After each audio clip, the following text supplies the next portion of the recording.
Hi guys, I'm Ronan Howard and I'm joined with Bromley's Matt Hall. Can you tell us more about your role, Matt? I can, yeah. I'm Bromley's matchday announcer, or matchday compare, as some people call it. So I basically do all the announcements that you hear over the PA system, and you know, goals, substitutions, pre-match stuff, and you know, the occasional. Like today, we had a minute silence before the match. You know, so it involves things like that as well. Presentations on pitch, and also have an involvement with the matchday programmes, the podcast, and also match reports as well. But yeah, I'm mainly matchday. I'm not full time. I'm just a small part. I'm just a very small part of what goes on here. Very small. And what happens before and after match days? I think that's a really interesting question actually, because you know, we often get here about 12 o'clock for a 3 o'clock kick-off on a match day, and you know, people walk in at 3 o'clock, they see a game, they go home, and you know, for us it really doesn't end there. You know, we get here early, we set up all the equipment. We've got Lex now, who's very good with sound, so Jeff does pretty much everything. You know, there's not a single thing that Jeff's not involved in. You know, he's so important to this club, you know, and he's been here for so long as well. You know, absolutely fantastic job he does. And you know,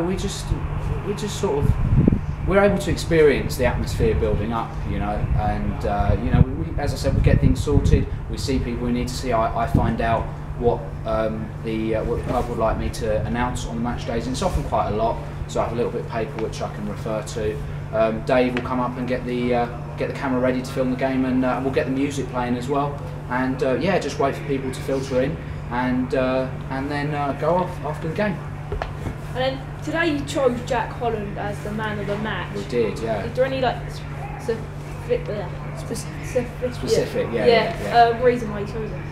Well, I sort of suggested it to Derek, and Derek, our co-chairman, Derek, thought, yeah, he said, I don't have any problems with that. I think Jack had a good game. I thought him and Rob Swain, you know, were fantastic today, and I thought they were both, you know, really good defensive performances. They really put their bodies on the line, and you know, at the end of the day, Jack's popped up with a goal which is his second of the season, his first goal at home for us so far this season.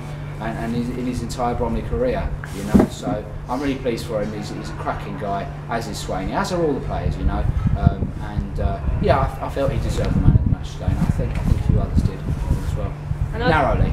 Yeah, today our 4 signings played. Yes, today. they did. Yeah. How did you think they played? I think they did really well, and obviously last week as well, we saw quite a lot of them. You know, Anthony Cook with his 2 goals last week, Alan Julian with some fantastic goalkeeping, you know, and not to forget Ben May and Bradley Goldberg, who really haven't scored a goal yet, but have really contributed to the team. You know, if you don't watch the game carefully, you don't understand how important they are. And they're both fantastic players, and I think, you know, we're really lucky to have been able to sign those 4 players, and I'm sure they'll play a big part in our future.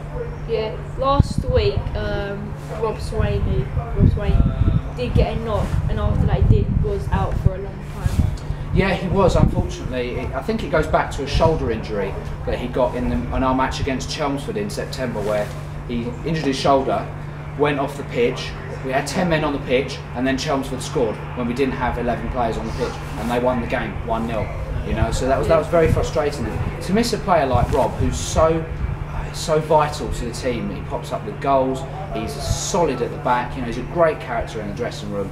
To miss a player like him, you know, is really difficult for us. But it's fantastic, in my opinion, to have him back today. And I thought he was majestic. You know, and I thought, you know, perhaps if Jack hadn't scored, we'd have had to do a joint man of the match, because I thought they were both phenomenal today. Yeah, the atmosphere, we had 945 fans. We did, today. yeah. How do you think they were good? I think they were good, yeah. It was bad weather. It's absolutely freezing. I'm really cold now, even. And it was very cold today. It was rainy. There was, you know, the threat of snow and things like that. Is the game going to be on? Nobody knew.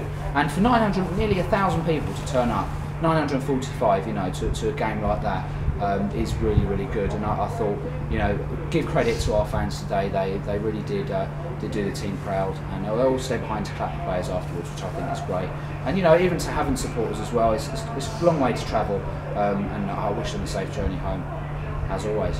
And then today, one of the Bromley players did make a kind of dirty challenge in the first 20 minutes. Do you think it was a yellow? I thought he got the ball. it's a difficult one. You know, I wouldn't like to be in the referee's shoes. It's a very difficult decision to make. You know, I know the Havant players were calling for Reese's head for him to be sent off. You know, it definitely wasn't a sending off. I thought possibly I can understand why he's given him a yellow card, but at the end of the day, Reece got the ball. You know, but Reece has played very well today. You know, even after that booking, he's had a really good game. And as always, he's always a solid player, and we're so lucky to have Danny Waldron as well. He's a very similar player to Reece, who we could bring on in that latter stages. But no, I thought, you know, it was fair decision from the referee. I didn't have any complaints, but you know, you've seen those given as non-bookings as well. And also, one of our players, I think it was Moses, that did take a shot and came to find the Havant Waterlooville. That was Anthony Cook, actually. Oh. Yeah, there were. I think I know what you're going to say. There was someone who said it went over the line. Yeah. From here, I think you guys will agree. You know, we can't see it from up Yeah. here. But yeah, there were a few people saying it was over the line. But at the end of the day, I don't think any of the players appealed for it. You know, so that would suggest that maybe it didn't. I don't know. I wasn't down there, so it's difficult really to comment on that one. But yeah, the guy on the line, he doesn't know anything about it. He's just standing there and it hits him on the head. You know, he's in the right place at the right time. That's as far as it goes. Yeah.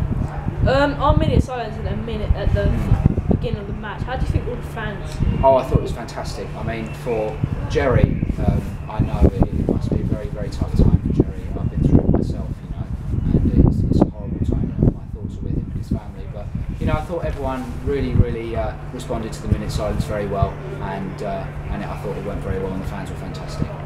Thank you very much. No problem. Anytime.